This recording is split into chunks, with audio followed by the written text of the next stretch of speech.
네, 이어서 허반석의 작전 리포트 시간으로 넘어가 보도록 하겠습니다. 이 시각 저희가 여러분의 투자에 도움이 될 수 있도록 증권가 리포트들 하나씩 분석해 드리고 있는데요. IR 분석이신 샘플러스 허반석 전문위원과 오늘도 함께합니다. 위원님 안녕하세요. 네, 안녕하세요. 네, 반갑습니다. 자, 오늘은 어떤 업종 리포트 준비해 주셨는지 오늘 함께할 리포트 화면으로 먼저 확인하시죠. 네, 오늘의 리포트입니다. 정비사업 확대 측면에서 보는 건설 업종 리포트 준비해 주셨습니다. 바로 확인해 보도록 할게요. 네, 오늘 제가 함께 살펴볼 리포트는 건설 업종 리포트입니다. 정비사업 다시 확대라는 제목의 리포트이고요. 하나금융투자에서 3월 16일 발간된 리포트입니다. 월요일은 주로 제가 산업과 섹터에 대한 업종 리포트를 소개해 드리고 있고요. 화, 수, 목, 금요일까지 각 기업에 대한 부분들을 좀 다루고 있는데요. 종목을 매수하기까지 종목 선정 방식을 탑다운 방식으로 보시면 좋겠고요. 산업과 시장이 성장하는지, 그리고 그 산업 안에서 기업이 매출과 영업이익이 증가하고 있는지, 또 하나는 미래를 이끌 성장 동력이라고 하죠. 모멘텀이 있거나 혹은 현 구간에 있어서, 현 시점에 있어서 이슈나 가격적 매력이 있는 종목을 매수한다면, 그래서 산업과 섹터에서부터 충분히 공부하고 종목 선정에까지 이르신다면 충분히 수익을 낼 수 있다라는 측면에서 이러한 형식으로 매일 아침 말씀을 드리고 있습니다. 오늘 리포트 제목은 정비사업 다시 시작한다라는 부분이고요. 정부가 얼마 전 주택 공급 활성화 대책을 내놓아서 정책 수혜감이 있다라는 말씀을 방송에서도 드려왔었습니다. 건설주의 동력은 주택 공급이다라고 보시면 좋겠고요. 주택 분양은 건설사의 2 내지 3년 후의 실적을 판가름지게 되는 지표다라고 보시면 좋겠고요. 올해는 연결 기준으로 분양 계획이 약 16만 가구 정도 된다라고 합니다. 그러면 전년 대비 29% 정도 늘어난 규모가 될 거고요. 지난해 분양이 많았던 대우건설, GS건설 같은 경우에는 올해 1000에서 2000 가구 정도 분양이 증가할 예정이고요. 현대건설이나 DLEMC 같은 경우에는 1만 2천 가구, 4천 가구씩 분양 물량 증가한다라고 보고 있습니다. 추가적으로 대림건설의 공급 물량이 전년 대비 50%가량 증가할 전망이다라는 이야기들이 있으니까요. 이 부분도 함께 참고하시면 좋을 것 같습니다. 현재 리포트에서는 21년도 전국 정비사업이죠. 정비사업이라고 하면 재건축 또는 재개발일 텐데 이 정비사업의 분양 예정 세대수가 14만 4천여 세대로 전년 대비로 따지자면 약 43% 증가한다라고 전망치를 내놓고 있습니다. 15년부터 18년까지 정비사업 분양 대수가 연간 약 7만 세대였고요. 20년도까지 19년도, 20년도는 약 10만 세대, 그리고 올해 한 해만 약 14만 세대를 예상한다라고 하고 있는데요. 이 부분에 있어서는 수도권에 집중되어 있던 정비, 재건축, 재개발이 경기도, 인천, 그리고 전국 주요 5대 광역시까지 늘어난다라는 부분을 포인트로 잡고 있는 것 같습니다. 그래서 이 정비사업이 주택 공급에서 차지하는 비중이 올해 33% 정도였고요. 20년도에는 28% 정도였던 것 보면 올해는 정비사업 부문에서 차지하는 비중이 굉장히 높아지고 있다라는 모습입니다.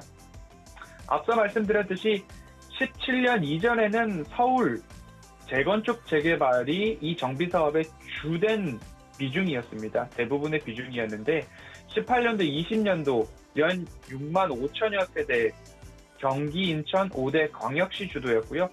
올해는 서울, 경기, 인천 5대 광역시 모두 정비사업 비중이 높아진다라는 부분입니다. 15년도, 17년도 재건축 호황기 서울 기준으로 약 3만 9천여 세대까지 올해 조금 근접할 것이다 라는 이야기가 나오고 있습니다. 그래서 건설업종을 한 번 더 조금 관심을 볼 필요가 있겠다라고 말씀을 드리고 있고요. 대형 건설사의 투자 심리 개선에도 긍정적인 요인일 수밖에 없다라고 보고 있는데요. 서울 수도권 정비사업 분양 여전히 증가하고 있고요. 그리고 정부 정책도 규제에서 공급으로 선회를 하고 있는 모습입니다. 최근에 나왔던 LH 투기 의혹 지속되고 있는데요. 투기 의혹, 공급, 그리고 공공 중심의 공급이었는데 다시 이러한 이슈로 인해서 민간주택 사업에서 수혜 여전히 이어질 것이다 라는 부분입니다. 그래서 민간, 재건축, 재개발 사업에 대한 관심 여전히 높아지고 있다라고 리포트는 이야기를 하고 있습니다. 하지만 정비사업 같은 경우 이슈 그리고 변수들이 존재합니다.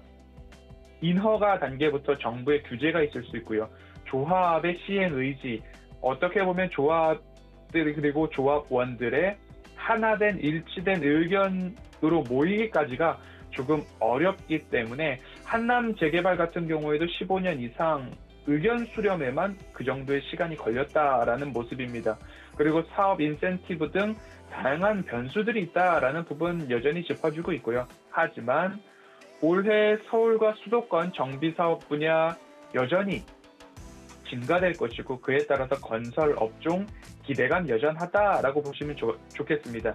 그래서 서울과 수도권의 정비사업의 경우는 대형 5개 건설사의 점유율이 20년도 기준으로 60% 수준에 달한다라고 합니다.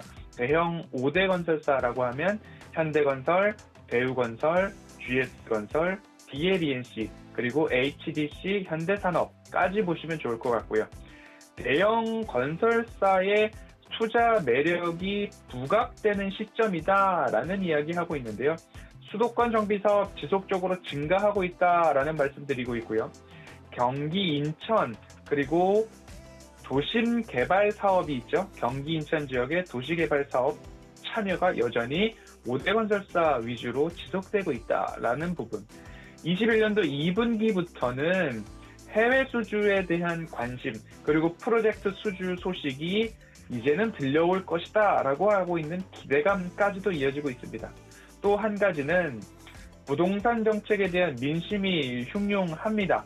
그리고 4월에 있을 서울시장 보궐선거에 이목이 집중되고 있는 부분까지 감안한다면 이번 주부터 그리고 지난주부터 어떻게 큰 그림으로 살펴본다라고 한다면 지난 1월, 2월까지 건설업종에 대한 상승은 여전했다라고 보실 수 있습니다. 서울 지난 3년간 정비사업 규제로 사업 시행이 둔화됐던 것은 여전히 사실입니다. 그렇기 때문에 이제부터는 재개발, 재건축, 정비사업에 대한 관심이 여전히 높아지고 있다라는 부분으로 이 리포트 한번 기억해 보시면 좋을 것 같고요. 주택 5개 건설사 연도별 공급 추이입니다. 이 공급 추이를 보시면 굉장히 가팔라진 모습입니다. 대형 주택 5개 합산 아파트 분양인데요. 7만 5천 가구, 11만 8천 가구, 15만 2천 가구까지 늘어나고 있는 모습이고요. 그리고 이 대형 5개 건설사가 차지하고 있는 비중, 그리고 YOY 상승률이 올해 28%까지 증가한다라는 모습으로 보여지고 있고요. 그리고 나서 우측에 있는 부분을 한 번 더 살펴보면요. 대형 주택 5개사 21년도 공급 목표 시장 점유율입니다. 현대건설이 21%, 12% 정도 차지하고 있고요. 그 이후로 대우건설 8.3%, GS 6.8%, DLNC 6.5%, HDC 현대산업은 3.6%가량입니다.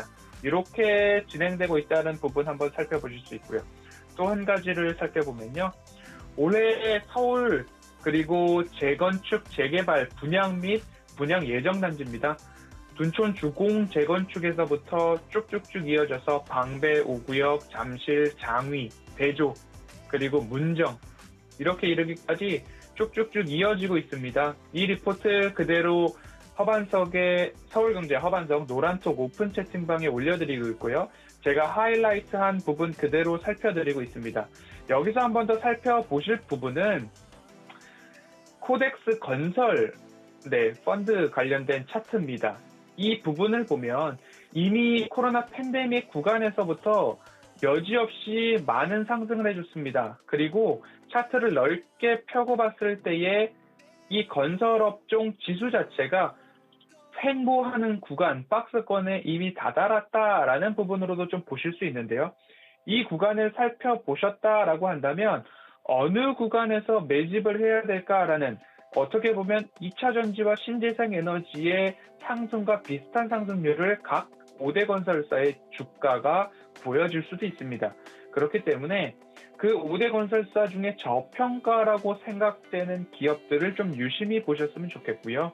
그래서 너무 급하게 들어가시기보다는 마찬가지로 매수할 때를 조금 기다리면 좋겠다라는 말씀 드리고 싶습니다.